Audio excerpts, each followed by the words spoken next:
Okay. Um, there's another thing about that. It's called microaggressions. You're making, you don't maybe even know you're doing it. With me, you don't get microaggressions. If I'm aggressive, you'll know it. Okay? I'll be right in your face, just like I've been so far. Upfront and honest. Now, here's Bio 100.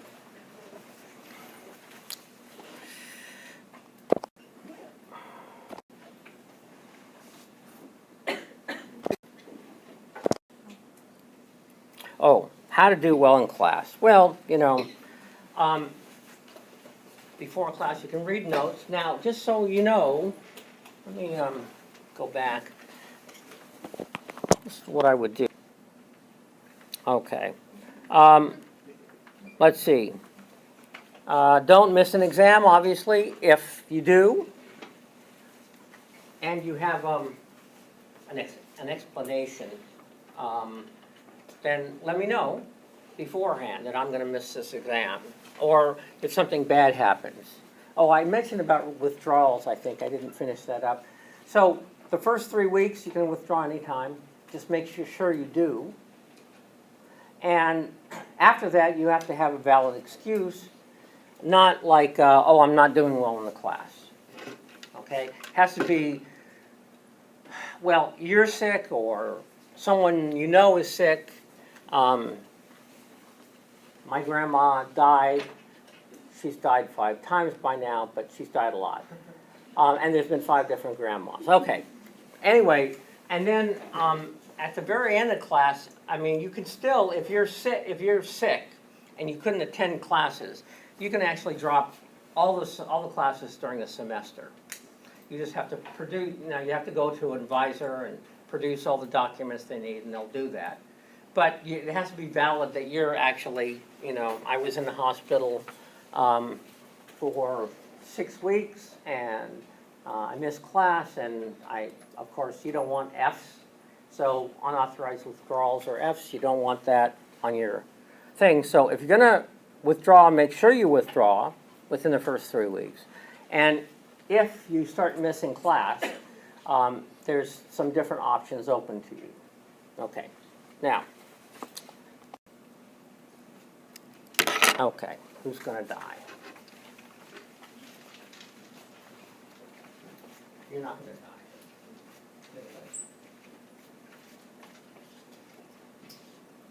You're going to live.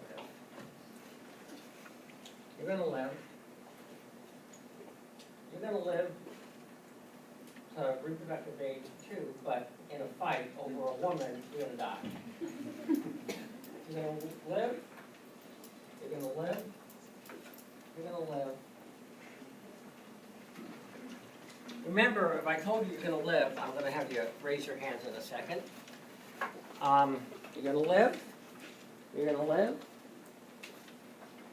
You're going to live. You're going to live. You're going to live. You're going to live. You're going to live. Who is bold? Okay, you guys are going to live, kind of, except that you might get in trouble and get off by some other guy. That could happen. Okay. You're going to live. You're going to live. You're going to live. Okay. Everybody who's going to live, raise their hand. Okay. Have a class of 120. I'm going to raise your hand. 1, 2, 3, 4, 5, 6, 7, 8, 9, 10, 11, 12, 13, 14, 15, 16, 17, 18. Something about that. Okay. That's not very many. Most of you that didn't live died in childbirth or as an infant. I want you to know that. Some of you made it actually up to, let's say, the age of 5 when you finally kicked the bucket. Of course, we're not even counting the ones that were born, stillborn, things like that. And some of you were in villages where the whole village was wiped out from the plague. Okay. So 18 out of 120, what is that? What's the percentage? Anybody figure that out? 18.9 out of 9 out of 60. Huh? Anyway, it's low. Okay. Now, in the past, that's what happened. In our history, up until, I don't know, the 19th century, really, people, they ran into what's called the Malthusian crunch, where there was either, some of you will die of malnutrition and, and famine and things like that.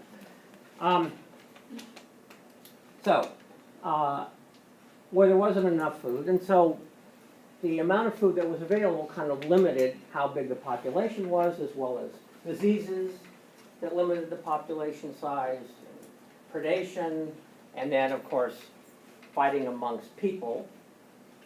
All that kind of limited the population size.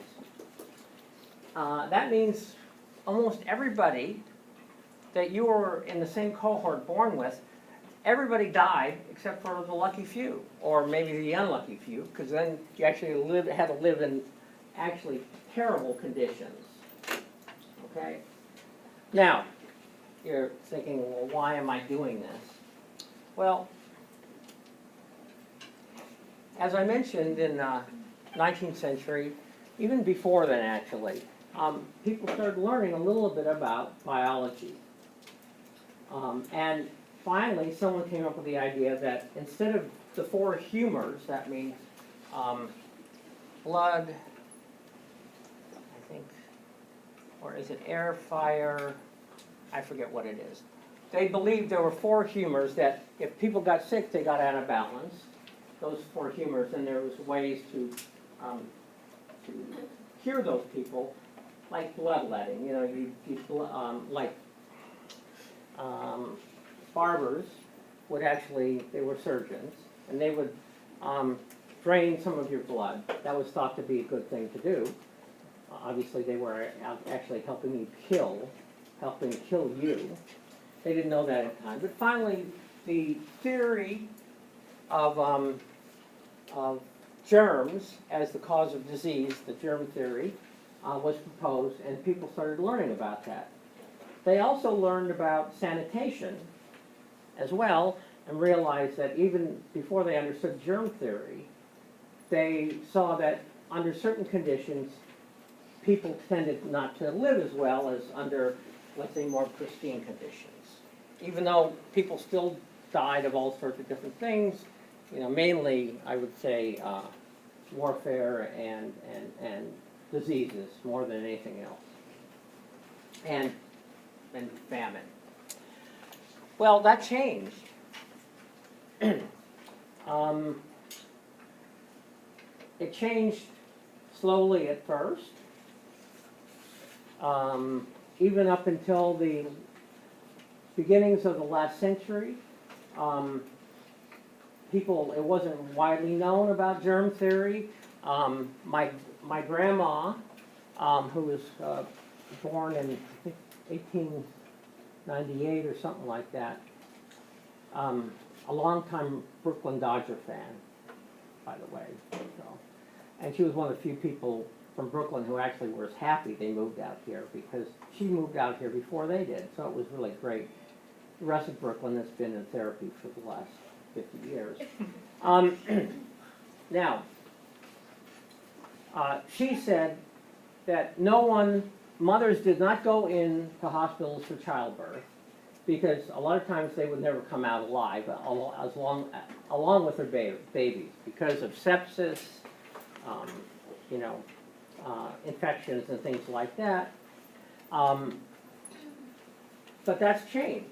Now we know all about disease and germ theory, and if you go to a hospital, it's pretty clean, except for They've got some diseases that actually are multiple drug resistant, but sometimes you have to go to the hospital.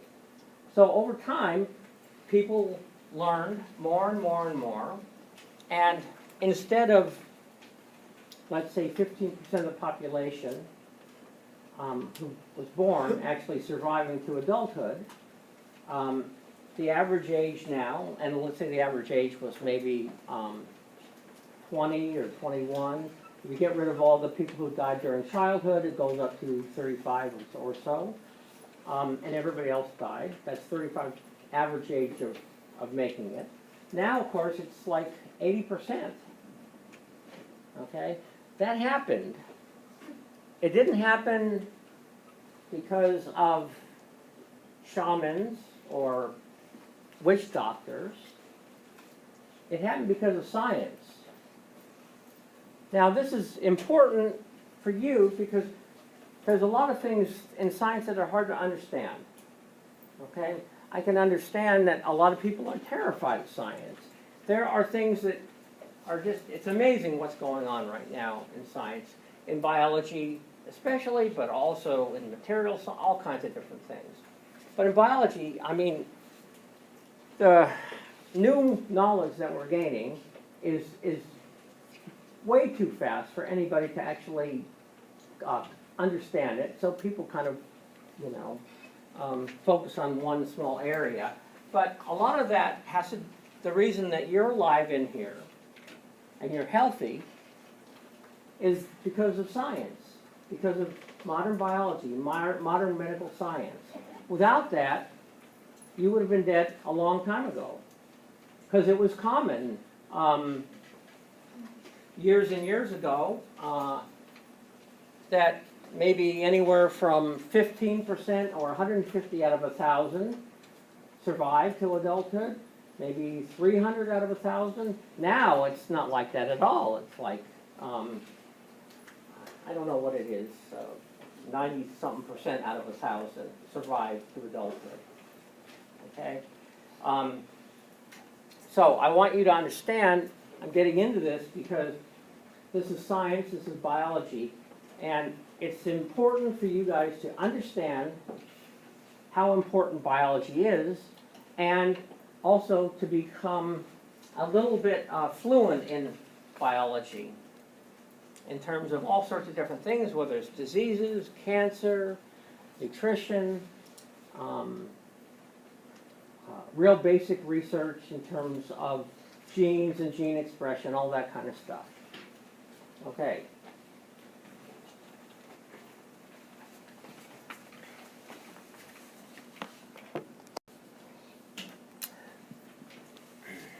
Okay. What's science? Anybody? Definition. Don't read the bottom. Just give me an example. What do you think science actually is? Anybody? I would say it's a lot of hypothesis and testing. Okay. So what's a hypothesis? You know? It's like predictable guess. An explanation. Okay. Hypotheses, by the way, that's how we actually do science, the scientific method. We formulate explanations. We make predictions from those explanations. And then we test those predictions empirically. If the explanations hold up, then there's some support. Okay, so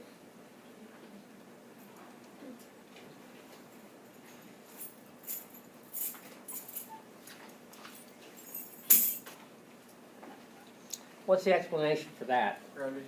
Gravity, okay. What if I told you that's not really true? What if I told you that there's these people at the center of the earth who have metal heads, and the magnetism is actually what the basis is of gravity? Now you would say, well, I'm stupid. But bringing up, let's say, kind of a foolish explanation is no big deal. You test it. So one of the predictions you would make is that only metal objects, if it was really metal heads, and people, by the way, in California during the 1940s, there were actually a cult that believed that. Okay? California has a long history of crazy ideas. And so the prediction was that if that's actually true, then iron objects and metal objects are the only thing that should stay down on the ground. Everything else should float up. What did we do just there? We actually refuted. We proved that without even doing an experiment, because if it was true, all you people would be floating up in the air right now. We'd all be, in fact, we'd probably go outside and just float around and have class out there. It would be great, wouldn't it? Yeah, floating around. Oh, I love to fly in my dreams. Anyway, so we try to disprove things. Now, it's a systematic enterprise that builds and organizes knowledge in the form of testable explanations by testing the predictions about the universe. Doesn't mean that science can figure everything out. It can't. There's lots and lots and lots of stuff we don't know. There's lots and lots of stuff we're learning every day, new things. It's pretty exciting, but science does not prove anything. Science disproves.